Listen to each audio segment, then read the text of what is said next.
प्रमद बर'नि जेनाखि UPPL party बिथांमोनहा बुंनो थाङोबा एसे अक्सिजेन खम जानो थांगासिनो दङ। दा बे अबस्थायाव बिथांमोना नुहुरदों जे हारसिङै इलेक्सन गेलेनानै देरहाबोनानै एকক संख्या गरिष्ठ मोननानै सरकार दानांगौआ बिथांमोननि थाखाय जोबोद गोब्राब। थारैनो इउपिपिएल पार्टीया बिजेपि पार्टीनि अक्सिजेन लानानैसो दंमारोमोन नामा? जेराव थांनाय एमपि इलेक्शननि सिगाङावहायबो बिपिएफ आरो इउपिपिएल खौसे जानांगौनि बाथ्राखौ रायखांनाय जों नुनो मोन्दोंमोन, लोगोसे सावरायदोंमोनबो, नाथाय जाफुंसार खालामनो हादिया। दा दिनैयो खौसेथिनि बाथ्राखौ एसेबांथो जुदि सिरियास लानायमोनब्ला बै एमपि इलेक्शननि उनावहायबो इउपिपिएल पार्टीया बिजेपि पार्टीखौ एंगारनानै बिपिएफजों सावरायनानै खौसेथिनि बाथ्राखौ गोजौ फारसे लाबोनो नाजागौमोन। नाथाय दिनैनि बे समाव जेराव आपकामिं 2025 बिटिसि बिसायख'थिया खाथि सौफैथारबाय, बे समाव फिन बिपिएफ आरो इउपिपिएल खौसे जानांगौनि बाथ्राखौ रायखांफिननाय जों नुनो मोन्दों। बे खौसेथिनि बाथ्राखौ गेजेराव दोननानै आन्दोआव माबा मोनसे गाज्रि पलिटिकेल इस्यु खालामनानै बबेबा मोनसे पलिटिकेल पार्टीनि इमेजखौ गाज्रि खालामनो जुदि थांखि लादोंब्ला, सोरबा पलिटिकेल लिडारनि इमेजखौ जुदि गाज्रि खालामनो थांखि लादोंब्ला, बियो मालाबाबो जाफुंसार जानाय नङा। आं एक्चुअली परबतजरा डिस्ट्रिक्ट कमिटिनि नङा, सेन्ट्रेल बिपिएफनि वान अफ द सेक्रेटारिस। बिटिसि सुक्ति जानायनि उनाव बिटिसि एलेकानि जेनाखि इनफ्रास्ट्राक्चार, बे इनफ्रास्ट्राक्चारखौ जेरै दानानै होदों, सम्पुर्ण डेभेलपमेन्टनि खामानिखौ बै समाव हाग्रामा महिलारिनि दैदेननाय बिपिएफ सरकारानो मावनानै होदों। हाजारथा खामानि मावनायनि मादाव परबतजरावबो माखासे खामानिखौ बिथाङा मावनानै होदों। बिनि बिदिन्थिया जोंहा दङ। दा ओंखायनो जोङो बुङो जे हाग्रामा महिलारि बिथांनि गोबां बिहोमा जोंनि परबतजरावबो दङ। 17 बोसोर होननाय खोथाया बे एकमात्र रायजो राजाफोरखौ मिसलिड खालामनानै हाग्रामा जेबो मावनो हायाखै, बेखायनो भाबमुथिखौ नस्थ' खालामनायनि मोनसे प्रसेस्टानि बाहेरा जेबो नङा। बिटिआर सुक्ति जानायनि उनाव जेनाखि इलेक्सन जानानै थांबाय, बे इलेक्सनाव इउपिपिएल आरो बिजेपि बिथांमोनहा आलादा आलादायै इलेक्सनखौ गेलेनानै उनावहाय मोननै दला ज' जानानै बिपिएफआ जुदिও संख्या गरिष्ठ मोनदोंमोनब्लाबो बिपिएफखौ सरकार दानायनिफ्राय बिथांमोनहा जानगाराव दोनदों आरो लिलि हटेलाव सावरायनायनि गेजेरजों बिथांमोनहा बिटिआरनि सरकारखौ दादों। आरो इसेबां सम 5 बोसोरसिम बिथांमोनहा मोननै दलजों ज' जानानै सरकार सालायबाय। दा नैबे इलेक्सन मुहुर्तआव बिजेपिया गाव हारसिङै इलेक्सन गेलेनोसै होननानै बुंनाय लोगो लोगो दिनै प्रमद बर'नि जेनाखि इउपिपिएल पार्टी बिथांमोनहा बुंनो थाङोबा एसे अक्सिजेन खम जानो थांगासिनो दङ। दा बे अबस्थायाव बिथांमोना नुहुरदों जे हारसिङै इलेक्सन गेलेनानै देरहाबोनानै एকক संख्या गरिष्ठ मोननानै सरकार दानांगौआ बिथांमोननि थाखाय जोबोद गोब्राब। दा बेनिखायनो हयथ' जानो हागौ जे हाग्रामा महिलारि दैदेननाय बिपिएफ हान्जाखौ बिथांमोनहा ज' जानानै आन्चलिक दल हिसाबै, बर' हारिनिनो राजनितिक दल हिसाबै ज' जानानै बिजेपिनि बेरेखायै ज' खौसे गसङोब्ला मोजां जागोन बेखौ सानदों। खिन्थु खोथाया जिहेतु बिपिएफआ मोनसे रेजिस्टार्ड पलिटिकेल पार्टी, गावनि मत आदर्शखौ लानानै बिपिएफआ दिनैसिम थांनाय बिटिसि इलेक्सन 2005 सननिफ्रायनो बे पलिटिकेल हान्जाखौ दैदेनबोगासिनो दङ। गतिके गावहा मोनसे स्ट्रं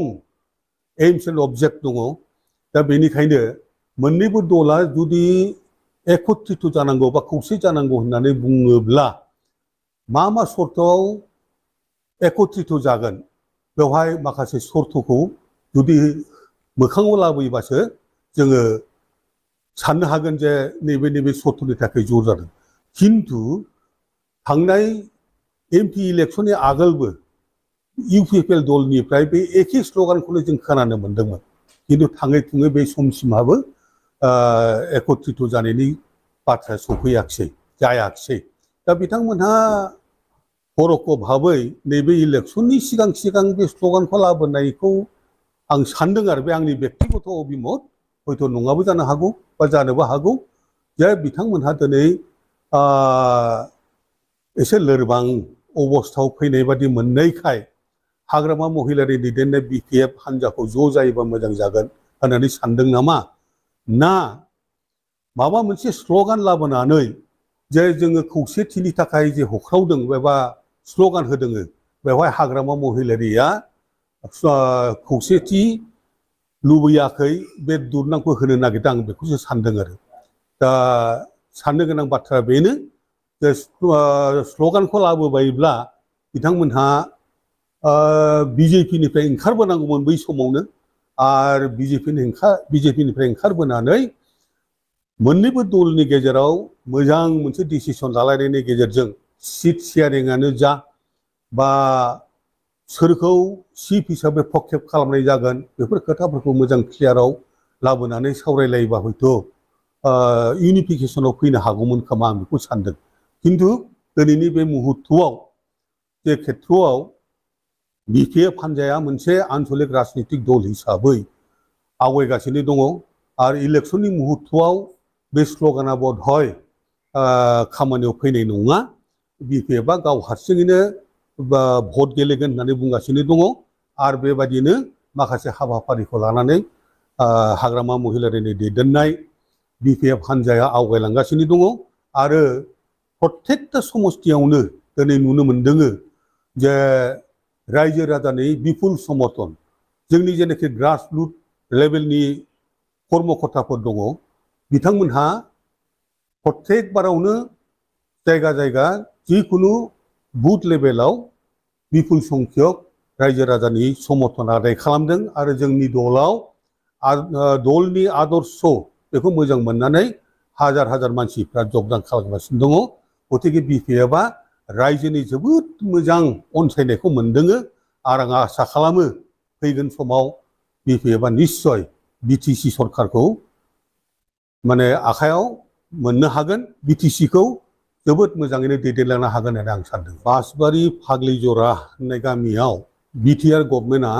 आदानि ग्रुपनि थार्मेल पावार प्रजेक्टनि थाखाय 3600 बिगा हा आबन्टन होदों बे गामियाव थानाय रायजो राजाफ्रा आगु जेबो इनफरमेसन मोनाखै मोनसे खोथा जाहैदों बे हाखौ आबन्टन होनो थाखाय परबतजरानि जे लेन्ड एडभाइजारि बर्ड दङमोन थारिखफोरखौ आं गोसोआव गैला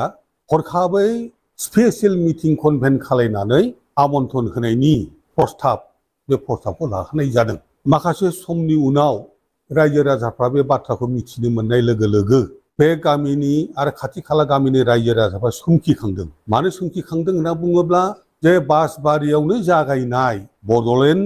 सेपारेट स्टेटनि जेनाखि आन्दलन बे आन्दलना मेइनलि बर' जाथिनि थामोनथा जोंनि राव हारिमु बेखौ जोङो गुबुनजों थाफानानै खुनु प्रकारे गोजोर खालामनो हानाय नंलिया होननानै साननाय जादोंमोन जिहेतु आगोलाव 92 डिमान्ड सार्टार आसाम सरकारनि खाथियाव पेश खालायदोंमोनबाबो मोनसेबो मावफुंनानै होजायाखै बिनि थाखाय जोबथारनायाव बेफोर गासिखौबो गारजोबनानै मोनथामल' मेइन पइन्टखौ लानानै बेवहाय मोनसे प्रस्ताब लानाय जादोंमोन आरो बे प्रस्ताबफ्रा मेइनलि सेपारेट स्टेटनि बाथ्रानो बहाय फैदोंमोन ओमफ्राय जोंनि बे जेनाखि आन्दलन बे आन्दलना जोंनि थाखाय हा बिनाय मोनसे आन्दलनमोन दिनै बिटिआर सुक्ति जाखांनायनि उनाव बेवहाय जेरावनाखि नेचारेल बिफां लाइफांफोर दङ जेरावनाखि रायजो राजाफ्रा आबादनि मोजां हा हिसाबै बे हाखौ आबाद मावनो थाखाय बाहायगासिनो दङ बेयो खुनु गोग्लैसोनाय बालाबारि हा नङा आबाद जायै हा नङा बे हाखौ मोनसे कम्पानिनि गथायनायनि जेनाखि बाथ्रा बिटिआर सरकार बिथांमोनहा सानदों बेहाय माखासे बाथ्राफोरखौ बिथांमोनहा साननानै नायाखै आरो होनदों जे बे प्रजेक्टखौ बाहाय बसायोब्ला 8000निफ्राय 10000सिम मानसिफ्रा माखासे खामानिफ्राव हाबनानै खामानि मावनानै जानो हागोन बे बाथ्राखौ बुंदों खिन्थु अल अभार इन्डिया जेरावनाखि आदानि ग्रुपनि बेबादि पावार प्लेन्टआ 9था दंखायो होननानै जोङो गुगल सार्च खालामनानै नुनो मोनदों आरो बे 10 नाम्बार जानो थांगासिनो दङ बै 9थायाव अनलि 3315 वार्कार्सफ्रा खामानि मावनायनि सुजुग मोननानै दङ 9थायाव जुदि 3315 जनल' खामानि मावनानै जानो हादोंब्ला नैबे 10 नाम्बारखौ सरजाबफायोब्ला बेबायदिनो बेसेबां बानायनो से 2,000 बारायबाय 3,000 बारायबाय होमब्ला बेवहाय 8,000 10,000सिम मानसिफोरा साख्रि मोनगोन होननायनि मा ओंथि दङ आरो बेनिफ्राय जोङो साननो गोनां माखासे गिदिरसिन बाथ्रा जाहैबाय बर्तमान सालाकाथियाव जेनाखि थार्मेल प्रजेक्ट दङ बिनि 3 गुन जागोन बियो 3 गुन जागोनब्ला बिनि पलिउसननि बाथ्राखौ जों साननांगोन बाव बारनि पलिउसन जागोन आरो बेनिफ्राय दैनि पलिउसन जागोन आरो बेबायदिनो हयथ' साउन्ड पलिउसन जानो हागौ दा बे हिसाबै जोंनि जेनाखि इयुन जेनेरेसन बे इयुन जेनेरेसननि भबिष्यतनि बाथ्राखौबो जों साननांगोन माखासे होनदों जे सालाकाथियाव नंखायसो मानसिफ्रा थैजोब्बाय बे बाथ्रा नङा पलिउसननि जेनाखि एफेक्ट बे एफेक्टआ नगदा नगदी थैनायनि बाथ्राखौल' बुंनाय जाया लासैनो एफेक्ट जागोन रेसपिरेटरि एफेक्ट जानो हागौ बायदिसिना बेराम सोमजिनो हागौ दा बेफोरबायदिखौ जों साननानै नायनांगोन आरो जोंनि न'सुंनिफ्रायनो बे एसे गिदिर सालाकाथिनिफ्राय देरसिन प्रजेक्टआ जुदि जायोब्ला बे जायगानि रायजो राजाफोरनि अबस्था मा जागोन बाव टाउनशिप जागोन बेस्थ' जाफैगोन बाहेरानि मानसिफोर फैनानै होमब्ला जोङो जे खेथ्रआव बासबारि बायदि एलेखायाव माखासे गामिल' दङ जोङो माइन'रिटि जानानै थागोन माइन'रिटि जायोब्ला बहाय बाहेरानि मानसिफोरनि जेनाखि गिर्जाब फैनाय मानाय जों एखेबारे सिङाव थानांनाय बाथ्राखौबो जों साननो गोनां जागोन